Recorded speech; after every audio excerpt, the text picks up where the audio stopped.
My name is Elijah, and I am a prophet of the one true God. I want to tell you an incredible story that happened during a difficult time for my people, Israel. For many years, the people stopped following God and started worshiping an idol named Baal, something that made God very sad. He chose me to remind them who the true God is, and even though I was scared at first, I decided to trust in Him because I knew He was always with me. It all started when the Lord spoke to me. He said there would be no rain or even dew on the land for a long time because the people needed to learn to turn back to Him. With courage, I went to see King Ahab, who, along with his wife Jezebel, had led the people to worship Baal. When I stood before the king, I could feel his anger, but I didn't back down. I said in a firm voice, "By the Lord, the God of Israel, there will be no rain or dew until I say so."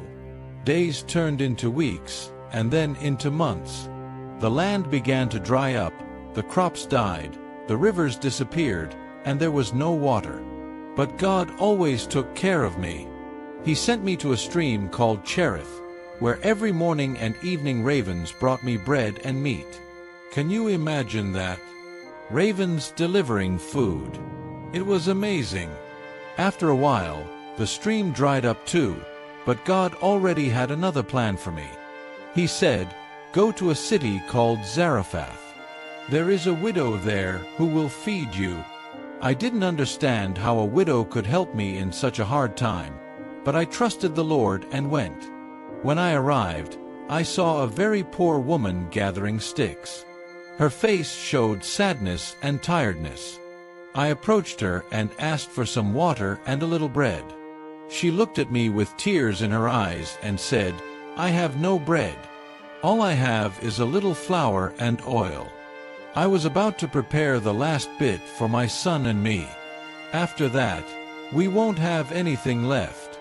But I knew that God had a miracle prepared for her. I told her, "Don't be afraid. Do what you said, but first make me a small loaf of bread. For the Lord has promised that the flour will not run out, and the oil will not run dry until it rains again." The widow trusted my words and obeyed. Every day we made food, and just as God promised, the flour and oil never ran out. We lived on that miracle for a long time, and I saw how the faith of that woman and her son grew every day. But I knew my mission was not over. 3 years passed with no rain, and God spoke to me again.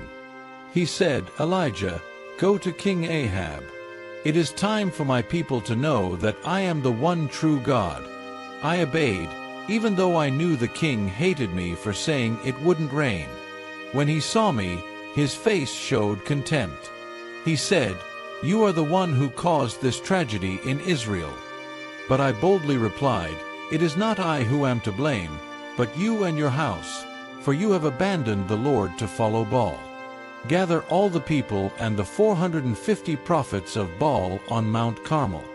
There we will see who is the true God." The day arrived, and Mount Carmel was filled with people. The prophets of Baal were ready, and so was I. I stood before the people and said, "Why are you hesitating? If the Lord is God, follow Him. But if Baal is, then follow him." But no one answered. So I proposed a challenge. I said, "We will prepare 2 altars, one for Baal and one for the Lord. The prophets of Baal will call on their God, and I will call on mine. The God who answers with fire is the true God." The prophets of Baal began. They built their altar and placed their sacrifice on it. From morning until evening, they cried out, "Baal, answer us." They danced around the altar, cut themselves with knives, and shouted louder, but there was no answer. I couldn't help but smile and said to them, "Cry out louder. Maybe Baal is busy or asleep and needs to be awakened." But nothing happened. Then it was my turn. I repaired the altar of the Lord with 12 stones, representing the 12 tribes of Israel.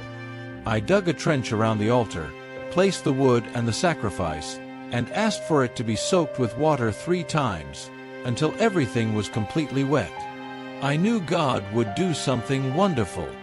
I raised my hands and prayed, "Lord, God of Abraham, Isaac, and Jacob, show today that you are the only God and that I am your servant.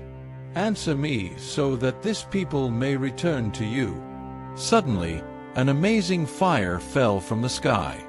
It consumed the sacrifice, the wood, the stones, and even the water in the trench. Everyone there was astonished and fell on their faces, crying, "The Lord is God! The Lord is God!" At that moment, I knew the people's hearts were turning back to their Creator. After this, I told King Ahab, "Run, eat, and drink, for a great rain is coming." I went up to Mount Carmel and prayed to God for the rain to come. At first, nothing was seen, but after praying 7 times, my servant saw a small cloud the size of a hand. I smiled because I knew it was enough. Soon, the sky darkened, the winds blew, and a strong storm covered the land. After 3 years of drought, the rain had finally returned, and with it, the hope of a people who had witnessed the power of the one true God. I hope you never forget this story. Always remember that God is powerful, faithful, and He always takes care of those who trust in Him.